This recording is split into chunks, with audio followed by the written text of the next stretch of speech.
नमस्कार, स्वागत है आपका खबर उत्तराखंड में और मैं हूं आपके साथ दुर्गेश पांडे। बुलेटिन की शुरुआत करेंगे इस वक्त की बड़ी खबर से। इस वक्त की बड़ी खबर हरिद्वार से आ रही है। तहसील कार्यालय में विजिलेंस की छापेमारी, अधिकारियों और कर्मचारियों में मचा हड़कंप। तहसील कर्मचारियों से टीम कर रही पूछताछ, रिश्वत मांगने की शिकायत पर हुई कार्रवाई। हरिद्वार से इस वक्त की बड़ी और अहम खबर हम आप तक पहुंचा रहे हैं। तहसील कार्यालय में विजिलेंस की छापेमारी, अधिकारियों और कर्मचारियों में मचा हड़कंप। तहसील कर्मचारियों से टीम कर रही पूछताछ, रिश्वत मांगने की शिकायत के बाद हुई है कार्रवाई। तहसील कार्यालय में विजिलेंस की छापेमारी, हरिद्वार से इस वक्त की बड़ी और अहम खबर हम आप तक पहुंचा रहे हैं। तहसील कर्मचारियों से टीम कर रही पूछताछ। हरिद्वार तहसील की ये तस्वीरें आप अपनी टीवी स्क्रीन पर देख सकते हैं, जहां पर विजिलेंस की टीम ने छापेमारी की है।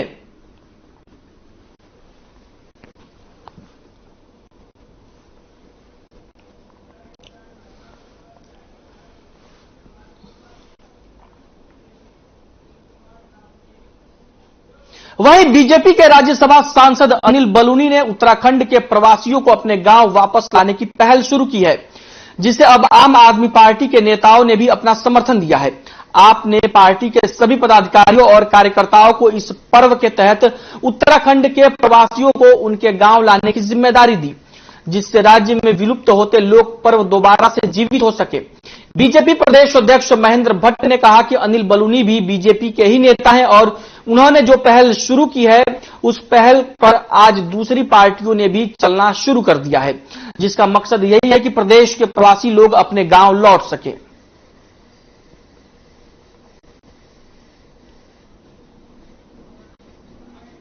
उपस्थित है और हमारे प्रदेश अध्यक्ष जी के द्वारा एक आवश्यक ठीक है दिखाने का हमने किया। हमारे तो नहीं कार्य थोड़ी नहीं है। कार्यक्रम अनेकों परंपराओं के कार्यक्रम धीरे धीरे लुप्त होने जा रहे हैं, लेकिन अच्छा प्रयास हुआ है। आखिरकार इगास का कार्यक्रम ऐसा तो होता है मनाते नहीं थे, लेकिन इगास हर वर्ष मनाया जाता है। पहले बता रहा हूं सबको, मैं पहाड़ में वहां बूढ़ी मुगा मनाया जाता है, लेकिन आह्वान है प्रवासी जो है, जो उत्तराखंड से एक प्रकार से पहाड़ों से अब गांव छोड़ चुके हैं, ऐसे लोगों को हम वापस अपने त्योहार से जोड़ सकें, ये इसका उद्देश्य है।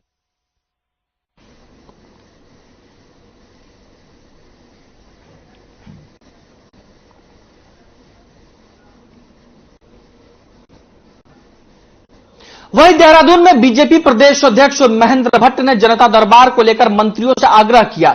इसके साथ ही उन्होंने कहा कि पार्टी मुख्यालय पर लगने वाले जनता दरबार को फिर से शुरू किया जाए, जिससे पार्टी कार्यकर्ताओं और आम जनता की मुश्किलों का समाधान निकल सके। आपको बता दें कि सीएम धामी और मंत्रियों ने जनता दरबार लगाने का आश्वासन दिया। साथ ही बीजेपी के प्रदेश प्रवक्ता विपिन कैथोला ने कहा कि सरकार लोगों को योजनाओं का लाभ पहुंचाने का काम कर रही है। ऐसे में जो जनता दरबार लगाने की पहल शुरू की जा रही है, इस पहल से भी सकारात्मक परिणाम जल्द दिखने लगेंगे।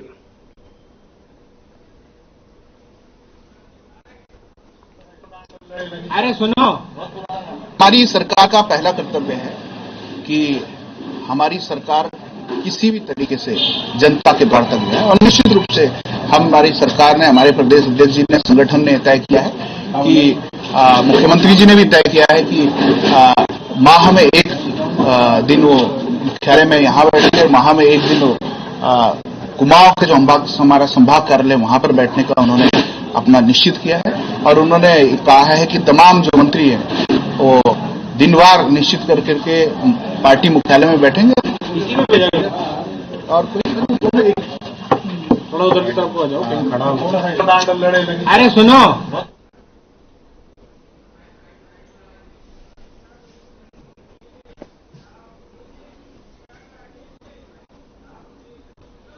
वहीं कर्णप्रयाग के गैरसैंण में कृषि मेले का आयोजन किया गया, जहां इस कार्यक्रम में विधानसभा अध्यक्ष रितु खंडूरी ने भी शिरकत की। इस दौरान बीजेपी कार्यकर्ताओं ने उनका जोरदार स्वागत किया। इसके साथ ही उन्होंने कहा कि गैरसैंण को लेकर हमारी सरकार प्रतिबद्ध है और 9 नवंबर को राज्य स्थापना दिवस पर विधानसभा परिसर में भव्य कार्यक्रम आयोजित होंगे।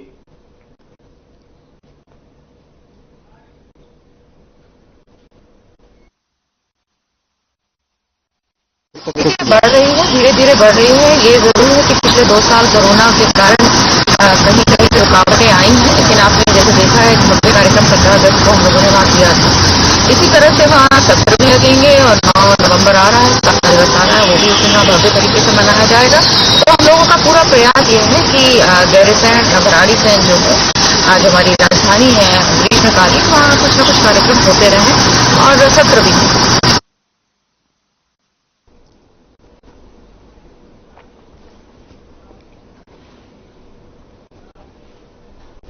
वही खबर काशीपुर से है, जहां प्रांतीय उद्योग व्यापार प्रतिनिधिमंडल के पदाधिकारियों ने प्रेस कॉन्फ्रेंस की। इस दौरान प्रांतीय उद्योग व्यापार प्रतिनिधिमंडल के कुमाऊं प्रभारी अश्वनी छाबा शामिल हुए।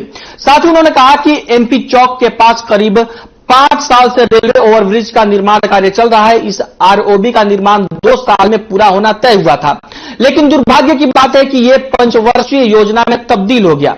इसके साथ ही उन्होंने कहा कि 5 सालों में भी निर्माण कार्य का पूरा न होने से व्यापारी वर्ग नाराज है। इतना ही नहीं, उन्होंने कहा कि अगर काम को जल्द से जल्द पूरा नहीं किया जाए तो वो बड़ा एक्शन लेंगे।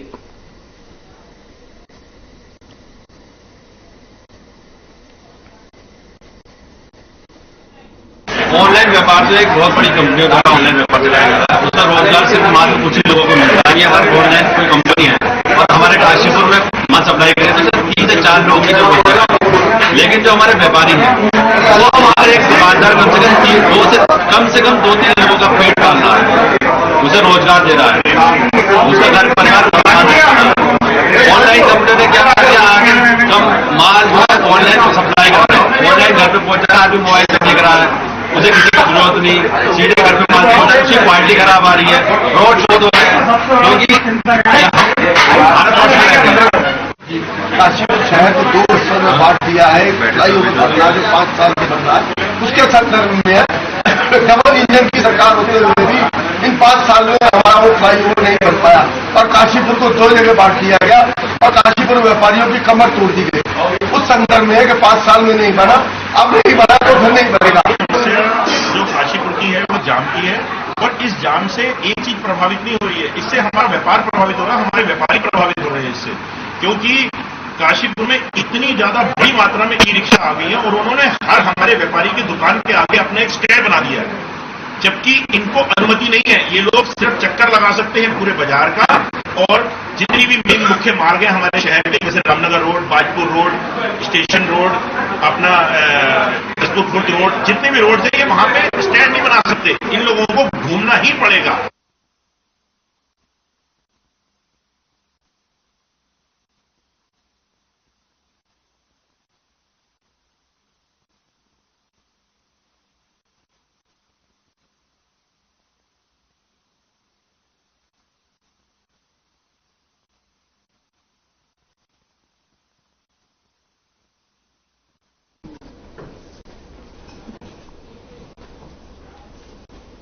वहीं देहरादून में बद्री केदार मंदिर समिति के अध्यक्ष अजेंद्र अजय की केदारनाथ धाम में गर्भगृह की एक फोटो वायरल हो रही है, जिस पर अब बद्री केदार मंदिर समिति के अध्यक्ष ने अपनी सफाई दी है।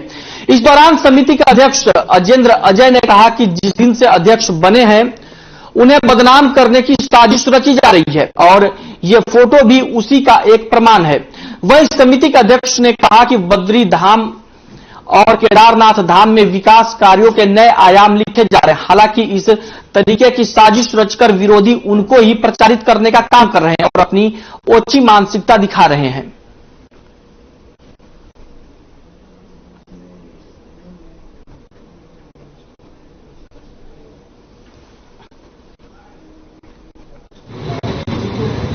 मैंने जैसे पहले भी कहा कि ये जो फोटो वायरल हुआ है ये किसी साजिश के तहत में फोटो खींच करके और फोटो वायरल किया गया है और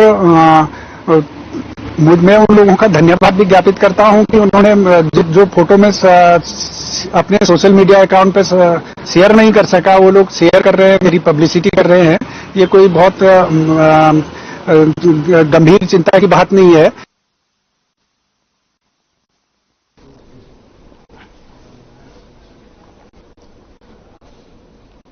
वहीं देहरादून में यातायात पुलिस ने 30 अक्टूबर को दून में होने वाली पुलिस मैराथन के लिए ट्रैफिक प्लान जारी कर दिया है। बताया जा रहा है कि रिस्पना से ईसी रोड, प्रिंस चौक और राजपुर रोड जाने वाले वाहनों को आईएसबीटी से होकर भेजा जाएगा। इस दौरान एसपी ट्रैफिक अक्षय कोंडे ने बताया कि आईएसबीटी से वाहन बल्लूपुर और सहारनपुर चौक, घंटाघर से राजपुर रोड जा सकते हैं। जिसके साथ ही उन्होंने कहा कि धर्मपुर चौक, अग्रवाल बेकरी से आगे आराघर और रेसकोर्स की ओर ट्रैफिक बंद रहेगा। वहीं एमकेपी से रोजगार तिराहे से कोई भी वाहन ईसी रोड की ओर नहीं भेजा जाएगा।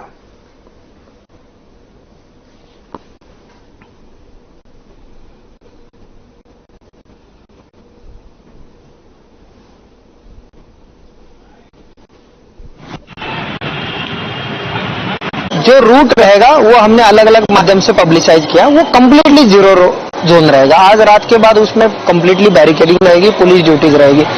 Only exception will be emergency vehicle, जिसको कहीं से भी हो जाए उसको अलाउ किया जाएगा। बाकी सब लोग चूंकि स्टार्ट पुलिस लाइन से हो रहा है, रेस कोर्स में हमने पर्याप्त पार्किंग भी रखी है और उसकी जो बन्नू स्कूल हो गया, गुरु नानक स्कूल हो गया, इस एरिया में पूरी पार्किंग है। आपको जगह जगह पे साइन बोर्ड्स मिलेंगे इसके।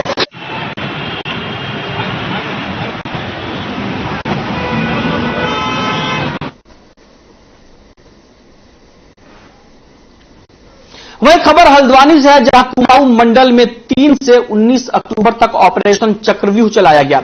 इस दौरान कुमाऊं के पेशेवर अपराधियों पर नजर रखी गई, साथ ही साथ अपराधियों को पकड़ा भी गया। जिसके बाद डीआईजी डॉक्टर नीलेश आनंद भरने ने बताया कि पुलिस लगातार ऐसे अपराधियों की मॉनिटरिंग कर रही है और हर एक अपराधी पर नजर रखी जा रही है। वहीं शहर में चोरी की घटनाएं भी कम हो गई हैं।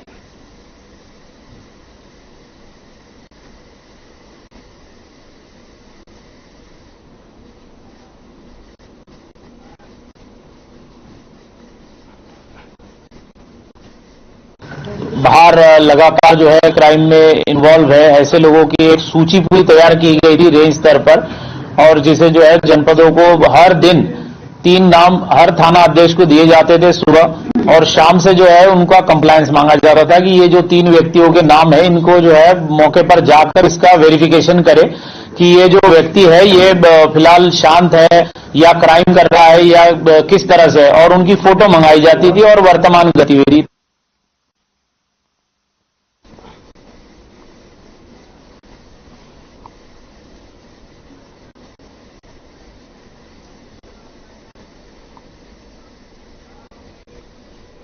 वहीं कोटद्वार में एनएचएआई बाईपास विरोध संघर्ष समिति ने बाईपास को लेकर ग्रामीणों ने रैली निकाली। इस दौरान तहसील परिसर में विरोध प्रदर्शन किया और कोटद्वार बाईपास बनाने से ग्रामीण हिंदू पंचायती धर्मशाला में भी इकट्ठा हुए। जिसके बाद यह ग्रामीण रैली जनसभा में तब्दील हो गई। साथ ही ग्रामीणों ने कहा कि वर्तमान में एनएच 534 पहले से अस्तित्व में है, जिसे कोड़िया बाजार से सिद्धबली तक चौड़ीकरण किया जाना चाहिए, लेकिन क्षेत्रीय प्रशासन ने जानबूझकर स्नेह क्षेत्र के गांव को उजाड़कर बाईपास रोड का प्रस्ताव केंद्र सरकार को भेजा। वहीं ग्रामीणों का कहना है कि किसी भी कीमत पर कोटद्वार बाईपास नहीं बनना चाहिए।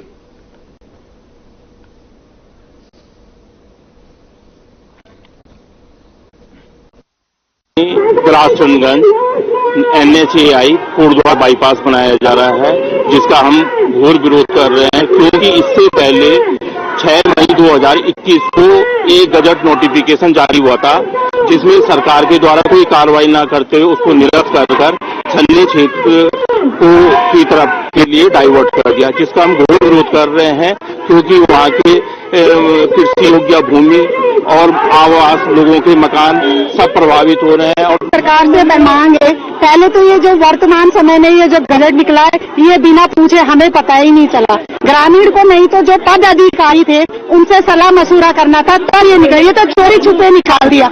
और जब इन्होंने आपत्ति मांगी है, जो आपत्ति की सुनवाई नहीं होगी तो फॉर्मेलिटी क्यों मांगे कि सर आप लोग एनएच लाइए, लेकिन उस इलाके में मत लाइए जहाँ जनता को अनहित हो। हम लोगों का जमीन है, जायदाद है, मकान है, एक पैसा वो इकट्ठा करके हम लोगों ने मकान बनाए हुए हैं, जमीन खरीदी है। हम लोगों को नुकसान है, हम लोग कहाँ जाएंगे? घर से बेघर हो जाएंगे।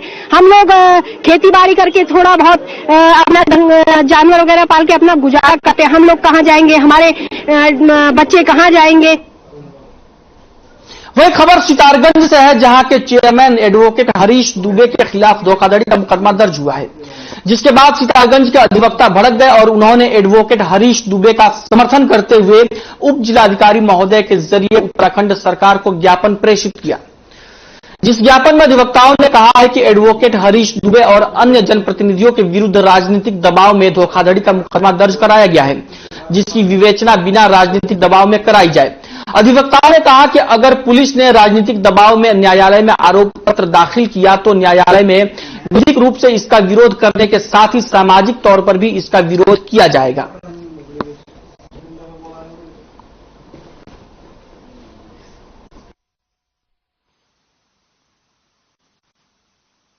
पालिका अध्यक्ष श्री हरीश दुबे जी एवं हमारी बार सितारगंज एसोसिएशन के सदस्य के ऊपर राजनीतिक दबाव में बगैर किसी जांच पड़ताल के अवैधानिक रूप से दी गई तहरीर के आधार पर एक मुकदमा पंजीकृत कर अखबार के माध्यम से इनको बदनाम करने की साजिश की जा रही है। उसमें सही जांच हो के संबंध में हम लोगों ने माननीय एसडीएम साहब के लिए एक ज्ञापन सौंपा है।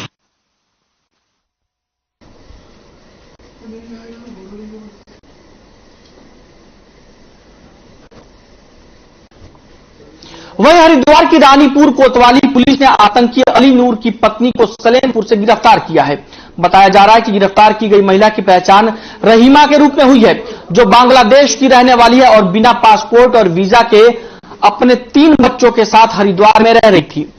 पुलिस ने खुफिया तंत्र और रानीपुर कोतवाली पुलिस को सूचना मिली थी कि महिला भी संदिग्ध गतिविधियों में शामिल है, लिहाजा पुलिस ने महिला को गिरफ्तार कर कोर्ट में पेश कर दिया है। आपको बता दें कि अक्टूबर के शुरुआत में ही यूपी एटीएस ने कार्रवाई करते हुए हरिद्वार और सहारनपुर जिले से 8 आतंकियों को पकड़ा था, जिनमें हरिद्वार जिले में के मुदस्सिर और अली नूर भी शामिल थे। अली नूर बांग्लादेश के ढाका का रहने वाला है। उसे आतंकी संगठन जमात उल मुजाहिदीन से जुड़ा बताया जा रहा है। फिलहाल पुलिस मामले की जांच में जुटी हुई है।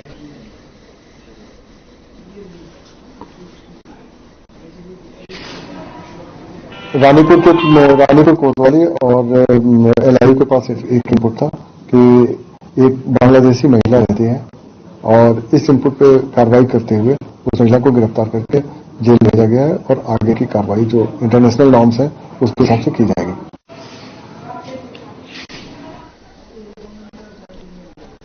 खबर रामनगर से है, जहां एक बाइक सवार युवक ने कुछ टेम्पो ट्रैवलर चालक के साथ मिलकर गुजरात के पर्यटकों से जमकर मारपीट कर उन्हें घायल कर दिया।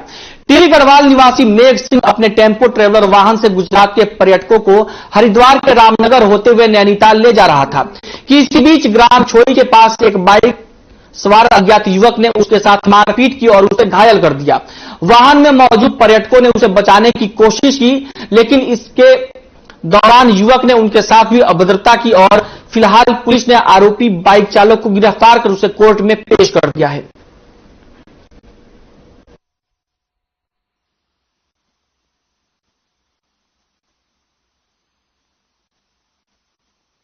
घटना तो ये सर कि उसने जबरदस्ती पहले साइड में खड़ा था, फोन से बात कर रहा था, साइड में खड़ा था और फोन से बात कर रहा था। जैसे मैं निकला उसने जबरदस्ती पीछे से टक्कर मार दी साइड से और फिर बोला तेरी गलती है। जैसे मैंने गाड़ी रोकी वैसे आया सीधा एकदम मैं प्यार से बात कर रहा था, वैसे मारपीट कर दी उसने। देखिए हमारे ड्राइवर के साथ उनकी थोड़ी सी बाइक टच हो गई पीछे से, तो उन्होंने ड्राइवर के साथ मारपीट शुरू कर दी। तो हमारे लेडीज लोग उसको अलग कर रहे थे कि आप मत झगड़ा करो। उसके साथ भी थोड़ी बहुत बदतमीजी की, उनका हाथ पकड़ लिया और हटाया, इनको बहुत मारा।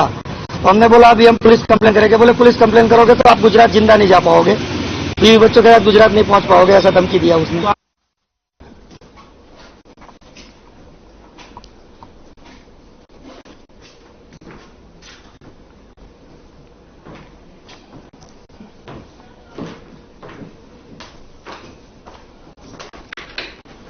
खबर रुड़की से है, जहां बंद पड़ी पुरानी गंग नहर में अज्ञात युवक का शव मिलने से इलाके में हड़कंप मच गया। मृतक की उम्र 25 से 30 साल बताई जा रही है। आपको बता दें कि अब तक शव की पहचान नहीं हो पाई है। वहीं पुलिस ने मौके पर पहुंचकर जांच की और अज्ञात शव को पोस्टमार्टम के लिए अस्पताल पहुंचाया।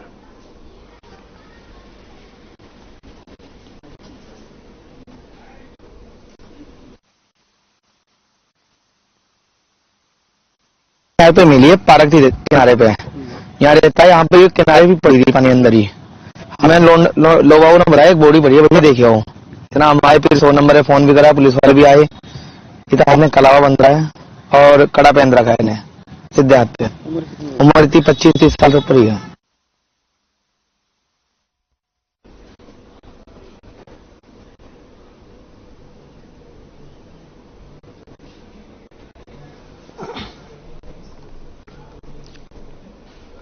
वहीं उधम सिंह नगर जिले के जसपुर में किसानों ने अपनी मांगों को लेकर एसडीएम कार्यालय में धरना दिया। किसानों ने राइस मिल प्रबंधकों पर धान न लेने का आरोप लगाया। किसानों का कहना था कि जब तक उनकी मांगे नहीं मानी जाती है तब तक उनका धरना जारी रहेगा। इस मामले में एसडीएम ने बताया कि राइस मिल प्रबंधकों और किसानों के बीच जल्द ही मीटिंग कर जल्द से जल्द समस्या का समाधान निकाल लिया जाएगा।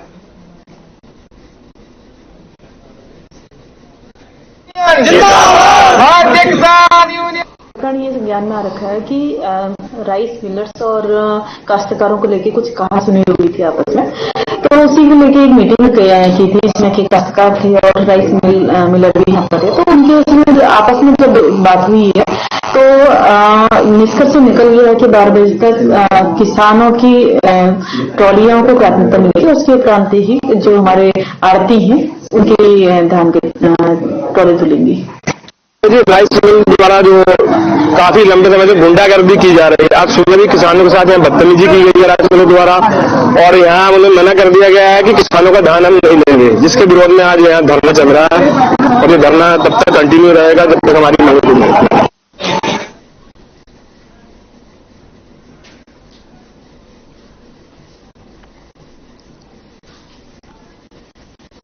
उत्तराखंड में बीजेपी ने पार्टी के कार्यक्रमों को लेकर रणनीति बनाई है। रणनीति के अनुसार 30 अक्टूबर को मन की बात कार्यक्रम, 9 नवंबर को इगास पर्व और 9 नवंबर को राज्य स्थापना दिवस को लेकर पार्टी के नेताओं को जिम्मेदारी दी गई है।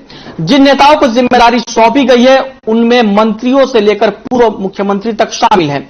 बीजेपी के प्रदेश अध्यक्ष महेंद्र भट्ट ने शुक्रवार को प्रदेश मुख्यालय पर पार्टी के पदाधिकारियों की बैठक लेते हुए पार्टी के नेताओं और पदाधिकारियों की जिम्मेदारी तय की। उन्होंने बताया कि कल होने वाले मन की बात कार्यक्रम को पूरे प्रदेश भर में बूथ स्तर पर प्रसारित किया जाएगा।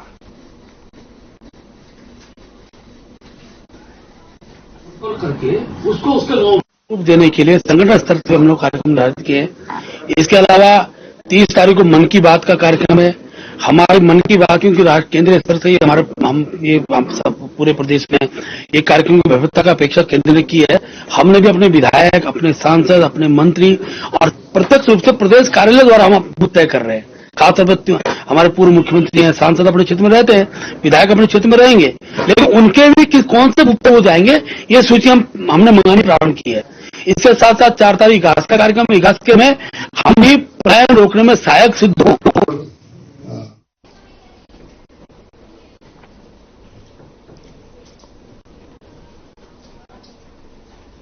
खबर हरिद्वार के फेरूपुर रामखेड़ा गांव से है, जहां आजादी का अमृत महोत्सव और सरदार वल्लभ भाई पटेल की जयंती के अवसर पर चित्र प्रदर्शनी का आयोजन किया जाएगा। केंद्रीय संचार ब्यूरो, सूचना और प्रसारण मंत्रालय ने इस प्रदर्शनी का आयोजन किया है।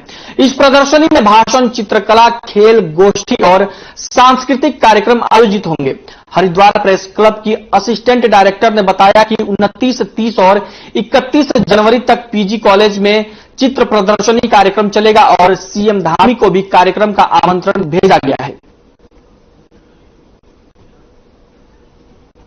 कार्यक्रम आते हैं या कोई नीति स्पेशल आती है कि सरदार वल्लभ भाई पटेल जी की जयंती को हम राष्ट्रीय एकता दिवस के रूप में मनाते हैं, तो उसी एकता दिवस पर आयोजित हम ये चित्र प्रदर्शनी आयोजित कर रहे हैं। ये 3 दिवसीय है। इसमें चित्र प्रदर्शनी के साथ ही हमने कुछ खेल प्रतियोगिताएं रखी हैं, जिसमें दौड़ प्रतियोगिताएं हैं और इंटर स्कूल कॉम्पिटिशन हम लोग उसमें कर रहे हैं। इसके अलावा चित्रकला प्रतियोगिताएं हैं, रंगोली प्रतियोगिता है, प्रश्नोत्तरी कार्यक्रम है, गोष्ठी है। इस प्रकार के कार्यक्रम हम लोग आयोजित कर रहे हैं।